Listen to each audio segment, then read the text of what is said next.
Hello, all. I hope you're all doing well. Last week, I'm sorry that we were not able to review the portion of Shoftim, Judges. Unfortunately, it wasn't possible. However, we are continuing today with the portion of Kititze, when you go out or when you go forth into battle. And this portion really discusses a number of different laws. Most of them are governing really civil and domestic life.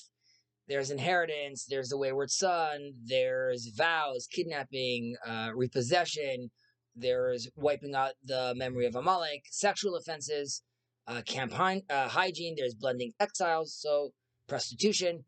There's a whole list of things that one could get into and one should get into because this is a very fascinating portion.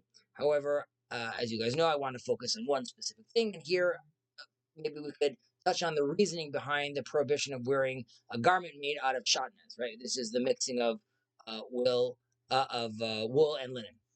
So the prohibition of against wearing wool and linen together, it seems sort of pointless to a modern person for sure. And even if we go back to the time of the sages, still, some consider this commandment that really belongs to the chukim. There's chukim and mishpatim categories of laws. The chukim are laws without any logical explanation, right? So even then, it seemed quite curious. However, there are those who came out of Egypt, and Shaatnez was clear as day for those people, for that generation, because the clothing culture in Egypt really involved wearing linen garments, and since linen grew really along the riverbanks of the Nile.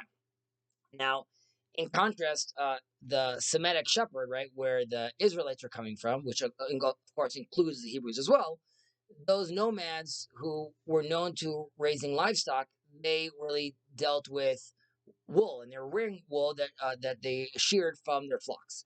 Now, this would be the reason why it's commanded. One of the reasons why it's commanded not to wear shatnez. Right? Every Hebrew who left Egypt understood that this was a prohibition against a cultural amalgamation, really, and we wanted to avoid blending the Egyptian culture with the Hebrew culture. And I would add to this that it's not just a temporary directive, right? But this commandment is for all generations.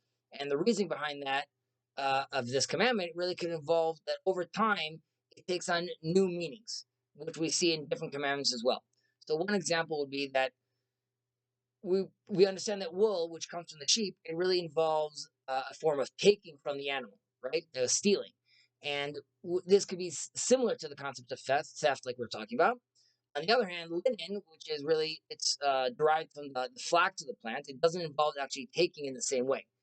And as it grows really naturally, it doesn't have to be taken from the animal.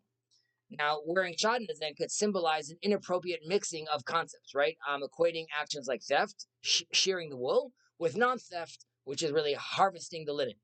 Another example we could give is, or an analogy we could look at is a prohibition against eating milk and meat together, right? So meat really involves the death of the animal, which could be compared to murder, while milk is taken without actually killing the animal. So here too, we could see in this comparison, we're mixing between in these two meals. They're symbolizing something that could cause a confusion, a moral confusion of blending two different things that actually need to remain distinct. And we've mentioned before in the past that what is prohibited in the material world in the higher world could actually be united ultimately. There is a place where we could unite these things together. And even though Shaatnez and combining these linens this one linen is prohibited and forbidden for us, the priestly garments that the priests wore in the temple, right, those are actually be made of Shaatnez. They have to have that blend. And this really means that the cultural separation is not complete. We're not rejecting the other side completely. It's not about dividing the world into good and bad parts. Really, Israel is uh, wants to see itself on one side and Egypt on the other side. Rather, for us, integrating Egyptian culture is impossible unless we ascend into holiness, right? Which, like we said, we have that in the temple, where it becomes then a great mitzvah to unify these values, to blend the Hebrew world with the Egyptian world. And we've seen this also in other things that we see in the temple, right? We can't have any blood practices, but in the temple we have the blood practices. And we also talk about the incest and altars, that you can't be doing that outside the temple, but inside the temple we could play around with these ideas. Ultimately, going to the concept of even idol worship, right? We have no idols outside the temple, but in the temple we still have the cherubs on the Ark of the Covenant. While those are not a blend, we still see where potentially problematic ideas outside the holiness sphere could be problematic. If they're brought inside, then we could elevate them.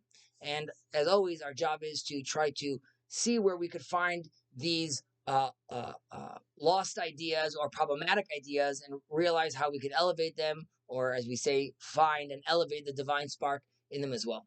I'm wishing you all a Shabbat Shalom. Take care.